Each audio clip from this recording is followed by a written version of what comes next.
యేసయ్య పరిశుద్ధ నామములో మీ అందరికీ నా వందనములు.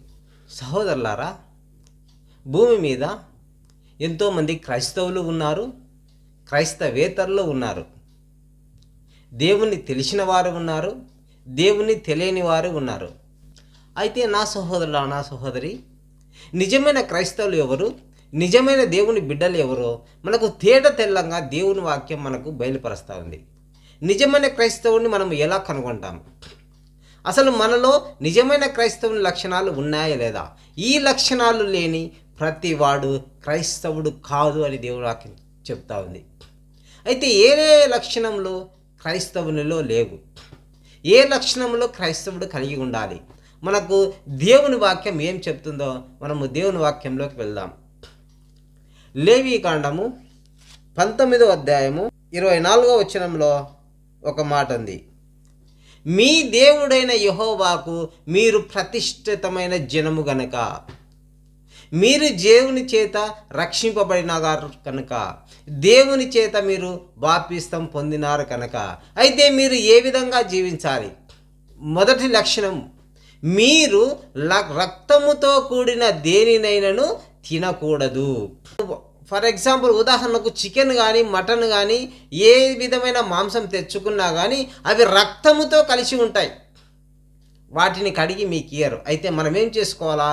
వాటిని మనము తెచ్చుకున్నప్పుడు వాటిని పరిశుభ్రంగా కడగాల. రక్తముతో కలిపిన వాటిని మనము తినకూడదు. ఈ రక్తంతో కలిపిన వాటిని నువ్వు కడగకుండా నీవు భుజించేడలా నీవు క్రైస్తవునివి కాదు. అలాగే నీవు భుజించేడలా నీలో క్రైస్తవుని లక్షణం లేదు. శుభ్రంగా 7 మార్లు 8 మార్లు కడిగి ఆ తర్వాత నీవు వండుకోవాలి. ఇది మొదటి లక్షణము.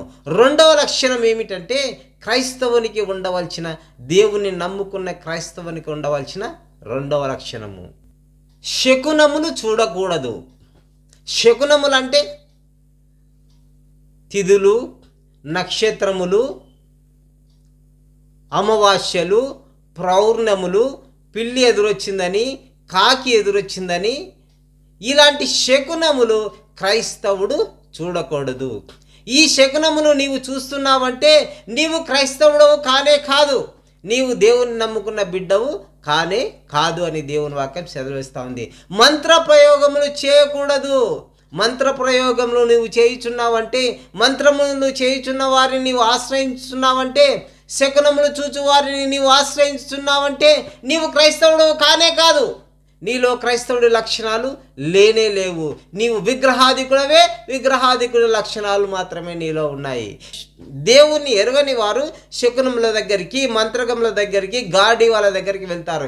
నీవు కూడా దేవుణ్ణి ఎరిగి కూడా నీవు వెళ్తున్నావంటే నీవు క్రైస్తవుడు కాదు అని దేవుని వాక్యం సెలవిస్తూ ఉంది. సహోదరుడా, సహోదరి, మూడవ లక్షణం ఏమిటంటే, నీ తల వెంట్రుకలను నీవు గుండ్రముగా కత్తిరించుకోకూడదు. నీవు బోడితలగా నీవు చేసుకోకూడదు. నీ తల వెంట్రుకలు నీవు కొరిగించుకోకూడదు. చచ్చిన వాని కొరకు నీ దేహమును నీవు గాయపరచుకోకూడదు. ఎవరైనా చనిపోతే వాళ్ళు తల గోడకేసి కొట్టుకుంటారు. ఎవరైనా చనిపోతే నేనెందుకు బ్రతకాలని తాము గాయపరచుకుంటారు. అందుకే దేవుని వాక్యం సెలవిస్తుంది, చచ్చిన వారి కొరకు నీ దేహమును నీవు గాయపరచుకోకూడదు. చచ్చిన వారి కొరకు నీ దేహమును నువ్వు తల బాదుకొనకూడదు. చచ్చిన వారి కొరకు నీ దేహమును గాయాల పాలు చేసుకోకూడదు. ఇలా నువ్వు చచ్చిన వారి కొరకు నీ దేహమును గాయపరుచుకుంటున్నావంటే, నీ దేహమును నువ్వు హింసపరుచుకుంటున్నావంటే నీవు క్రైస్తవుడు కానే కాదు. ఎందుకంటే చచ్చిన వారు తిరిగి రారు. సహోదరుడా, నువ్వు ఎంత గాయపడినా, ఎంత నువ్వు చీల్చుకున్నా, ఎంత నీ దేహాన్ని నువ్వు కృంగదీసుకున్నా కానీ చచ్చిన వారు ఎవరు తిరిగి రారు. సహోదరుడా, సహోదరి, అయితే బ్రతికున్న నీవు చచ్చిన వారి కొరకు నీ దేహమును నీవు గాయపరచుకోకూడదని దేవుని వాక్యం సెలవిస్తూ ఉంది. ఇలా నీవు గాయపరుచుకున్నావంటే నీవు క్రైస్తవుడు కాదు. నీలో క్రైస్తవుని లక్షణము లేదు. సహోదరుడా, ఇలా విగ్రహాదికులు గాయపరుచుకుంటారు, నీవు గాయపరుచుకుంటున్నావు అంటే నీవు క్రైస్తవుడు కాదు అని దేవుని వాక్యం సెలవిస్తా ఉంది. సహోదరుడా, ఇలాంటి లక్షణం నీలో ఉంటే నువ్వు ఎన్నటికీ క్రైస్తవుడు కానేరవు. సహోదరుడా, తర్వాత లక్షణం చూసుకుంటే, ఓ క్రైస్తవుడా, పచ్చబొట్టు నీవు పొడిపించుకొనకూడదు. నీవు నిజంగా క్రైస్తవుడవైతే, నీవు నిజంగా దేవుని నమ్ముకున్న బిడ్డవైతే, నీవు క్రైస్తవుడవైతే నీవు పచ్చబొట్టు మాత్రము పొడిపించుకోకూడదు. నీవు పచ్చబొట్టు పొడిపించుకుంటున్నావు అంటే నీవు క్రైస్తవుడవు కానే కాదు. నీలో క్రైస్తవుని లక్షణం లేదు. పచ్చబొట్లు ఎవరు పొడిపించుకుంటారు? దేవుణ్ణి ఎరగని ప్రజలు, దేవుడంటే ఎవరో తెలియని ప్రజలు పచ్చబొట్టు పొడిపించుకుంటారు.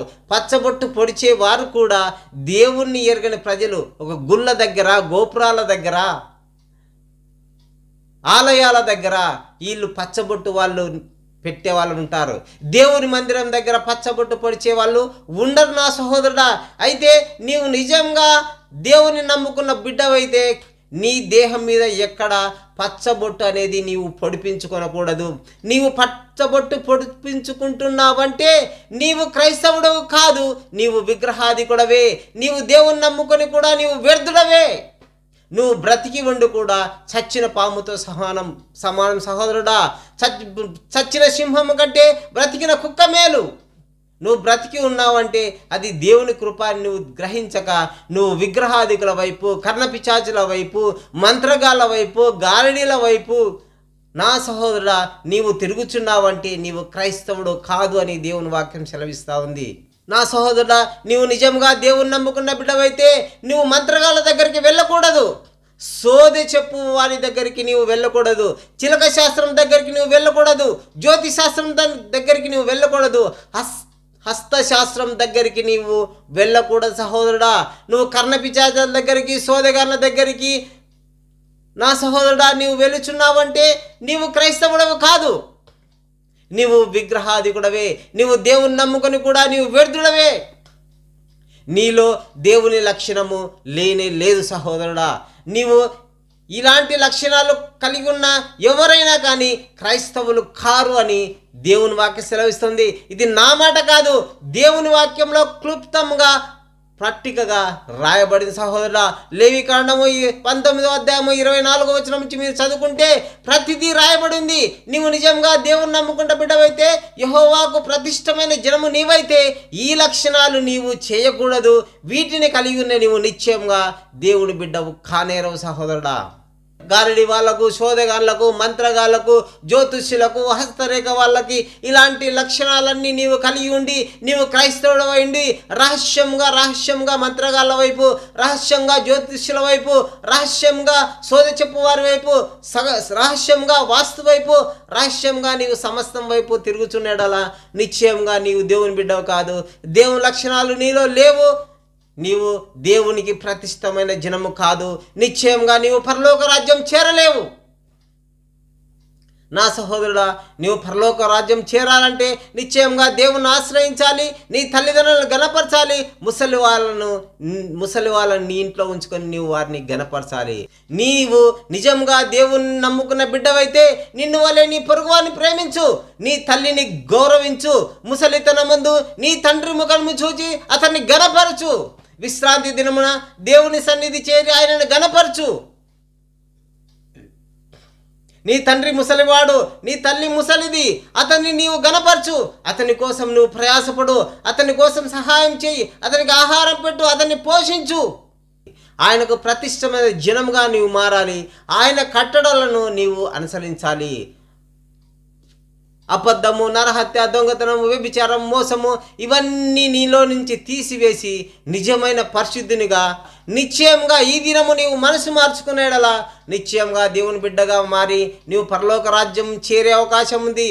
లేదు నా జీవితం ఇంతే, నేను మారను నీవు అనుకున్నావు సహోదరుడా, నిశ్చయంగా నీవు నరకం పాలదు. నీవు ఆరిన అగ్నికి చేరదు, అక్కడ అగ్ని ఆరదు, పురుగు చావదు సహోదరుడా.